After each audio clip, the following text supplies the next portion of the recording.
1 Tawarikh pasal 9. Daftar penduduk Yerusalem. Seluruh orang Israel telah terdaftar dalam silsilah. Mereka tertulis dalam kitab Raja-Raja Israel. Sedang orang Yehuda telah diangkut ke dalam pembuangan ke Babel oleh karena perbuatan mereka yang tidak setia. Dan orang-orang yang mula-mula menetap kembali di tanah-tanah milik mereka, di kota-kota mereka, ialah orang Israel awam, para imam, orang-orang Lewi, dan para budak di Bait Allah. Di Yerusalem tinggal orang-orang dari Bani Yehuda, dari Bani Benyamin, dari Bani Efraim dan Manasye, Utai bin Amihud, bin Omri, bin Imri, bin Bani, dari keturunan Peres bin Yehuda, dan dari orang Shela ialah Asaya, anak yang sulung dengan anak-anaknya. Dari keturunan Zerah ialah Yeuel dengan sanak saudaranya, 690 orang. Dari Bani Benyamin ialah Salu, bin Mesulam, bin Hodawiah, bin Hasenua, Yibnea bin Yeroham, Ela bin Usi, bin Mikri, dan Mesulam bin Sefaca, bin Rehuel, bin Yibnia, dengan sanak saudara mereka, menurut keturunan mereka, 956 orang. Semua orang itu adalah kepala puak. Dari para imam ialah Yedaya, Yoyarib, Yakin, Azaria bin Hilkia, bin Mesulam, bin Sadok, bin Merayot, bin Ahitub, pemuka rumah Allah. Lalu Adaya bin Yeroham, bin Pasyhur, bin Malkia, dan Masai bin Adiel, bin Yahzera, bin Mesulam, bin Mesilemit, bin Imer, dengan sanak saudara mereka. Kepala-kepala puak, 1.760 orang, orang-orang tangkas untuk menyelenggarakan ibadah di rumah Allah. Dari orang-orang Lewi ialah Semaya bin Hasub, bin Asrikam, bin Hasabiah, dari keturunan Merari. Lalu Bakbakar, Heres, Galal, dan Matanya, bin Mika, bin Sikri, bin Asaf, serta Obaja, bin Semaya, bin Galal, bin Yedutun, dan Berekia, bin Asa, bin Elkana, yang diam di desa-desa orang Netofa. Penunggu-penunggu pintu gerbang ialah Salum, Akub, Talmon, dan Ahiman, dengan sanak saudara mereka. Salum ialah kepala. Sampai sekarang mereka ada di pintu gerbang raja di sebelah timur. Merekalah penunggu-penunggu pintu gerbang perkemahan Bani Lewi. Salum bin Kore, bin Ebiasaf, bin Korah, dan saudara-saudara sepuaknya, yakni orang-orang Korah, mempunyai tugas jabatan sebagai penjaga-penjaga ambang pintu kemah. Seperti bapak-bapak mereka bertugas di perkemahan Tuhan sebagai penjaga-penjaga pintu masuk.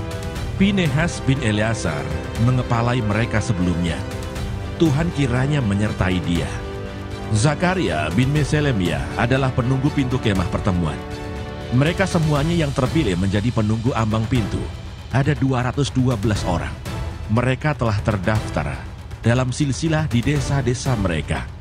Daud dan Samuel pelihat itu mengangkat mereka dalam jabatan itu. Mereka dan anak-anak mereka bertugas menjaga pintu-pintu gerbang rumah Tuhan, yakni bait kemah itu. Ke arah 4 mata angin ditempatkan penunggu-penunggu pintu gerbang itu, yakni ke arah timur, barat, utara, dan selatan.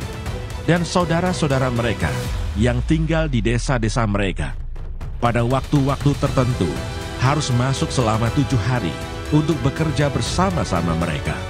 Sedang keempat kepala penunggu pintu gerbang itu memegang jabatan tetap.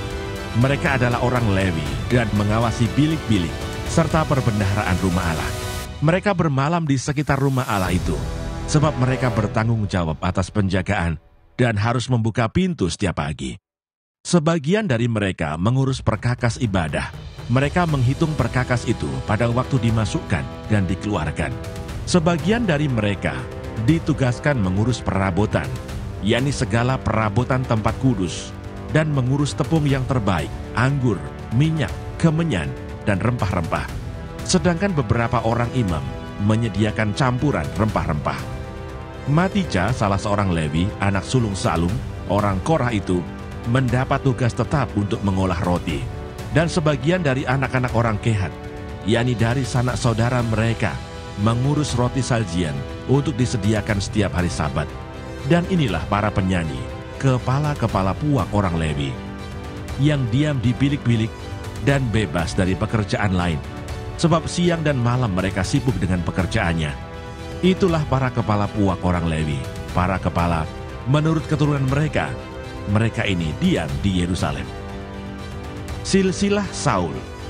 Di Gibeon diam bapa Gibeon, yakni Yehiel, dan nama istrinya ialah Maaka. Anak sulungnya ialah Abdon, lalu Sur, Kis, Baal, Ner, Nadab, Gedor, Ahio, Zakaria, dan Miklot. Miklot memperanakkan Simeam. Juga mereka ini pergi diam berdekatan dengan saudara-saudara mereka di Yerusalem bersama-sama saudara mereka yang lain. Ner memperanakkan Kis. Kis memperanakkan Saul. Saul memperanakkan Yonatan, Malkisua, Abinadab, dan Eshibaal. Anak Yonatan ialah Meribaal, dan Meribaal memperanakkan Mika. Anak Mika ialah Piton, Meleh, Tahrea, dan Ahaz. Ahaz memperanakkan Yairah. Yairah memperanakkan Alemet, Asmawet, dan Zimri. Zimri memperanakkan Moza. Moza memperanakkan Bina. Dan anak orang ini ialah Refaya. Dan anak orang ini ialah Elasa. Dan anak orang ini ialah Azel. Asel mempunyai 6 orang anak.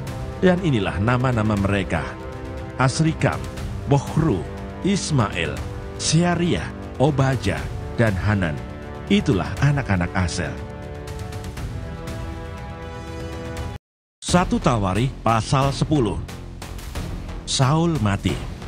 Orang Filistin berperang melawan orang Israel.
Orang-orang Israel melarikan diri dari hadapan orang Filistin, dan banyak yang mati terbunuh di pegunungan Gilboa.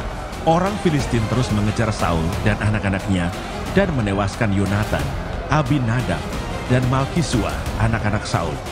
Kemudian makin beratlah pertempuran itu bagi Saul.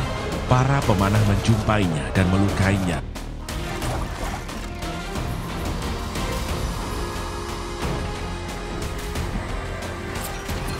Lalu berkatalah Saul kepada pembawa senjatanya, "Hunuslah pedangmu dan tikamlah aku, supaya jangan datang orang-orang yang tidak bersunat ini memperlakukan aku sebagai permainan." Tetapi pembawa senjatanya tidak mau, karena ia sangat segan.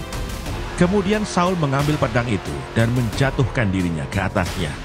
Ketika pembawa senjatanya melihat bahwa Saul telah mati, ia pun menjatuhkan dirinya ke atas pedangnya lalu mati. Jadi Saul, ketiga anaknya, dan segenap keluarganya sama-sama mati.